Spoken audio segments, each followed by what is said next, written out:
Guys, ito, inom tayo ng avocado tea. Tuwing umaga guys, dapat inom tayo ng ganito. Ito yung gawin natin kape. Ugaliin natin uminom ng avocado tea. Yan, nilaga namin to guys.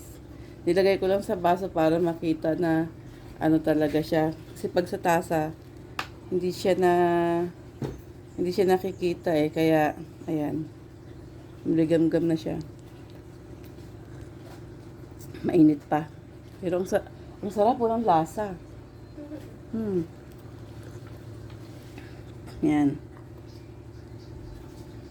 Yung mga gustong uminom ng avocado tea, hindi pa umiinom, pero ako, ayan, tinikman ko na masarap.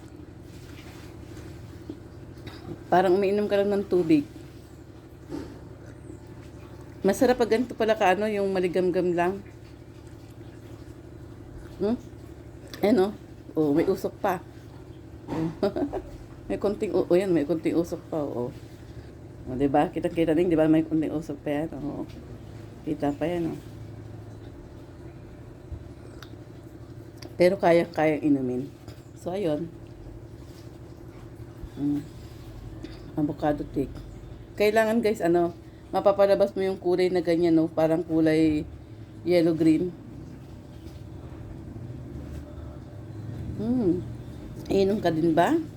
Gusto rin uminom? Gusto uminom? Hindi ka pwede nito eh. Yan yung pusa ko guys, oh. Napakalambing talaga, oh.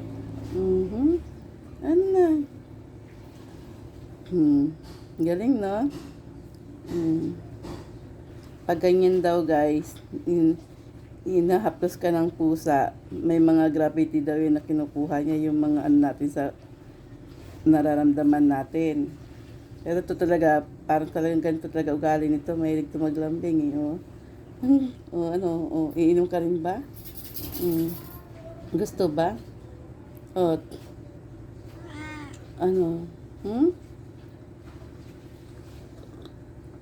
Ang sarap. Wow.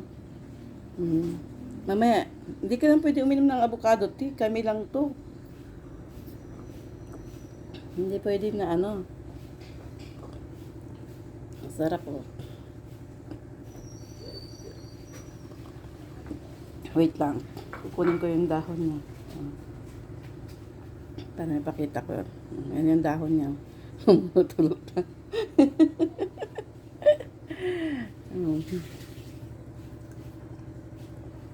Diba? Ang daming benepisyo makukuha natin to guys. Na mga ano sa nararamdaman natin. So, tuwing umaga, kung meron kayong avocado niya, ilagay nyo na. Gawin nyo ng kape. Tipid pa kayo. Nakagaling pa.